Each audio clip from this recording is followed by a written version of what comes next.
এবার আমি পাওয়ারটা লাগাবো। এখানে লেখা থাকে, দেখুন এটা হার্ড ডিস্ক আছে, এটা হচ্ছে পাওয়ার সুইচ। পাওয়ার সুইচ মেশিন দেখছেন বন্ধ হয়ে গেছে, দেখুন পাওয়ারটা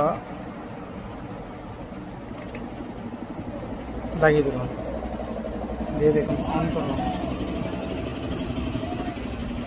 দেখুন মেশিন অন হয়ে গেছে, অন হয়েছে। এবার পরপর আমি রেজিস্টারটা দেখে দেবো। পাওয়ারের নিচেই রেজিস্টার থাকে, এটা হার্ড ডিস্ক লাইট, এই যে এটা হচ্ছে আপনার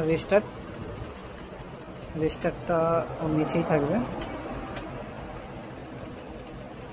রেজিস্টারটা লাগিয়ে দিলাম, দেখুন রেজিস্টার মারবো, এই রেজিস্টার সুইচ, ঠিক আছে, এই রেজিস্টার সুইচ, দেখুন রেজিস্টার কাজ করছে, ওটা উল্টো লাগানো হয়েছিল, দেখুন রেজিস্টার নিয়ে নিচে মেশিন।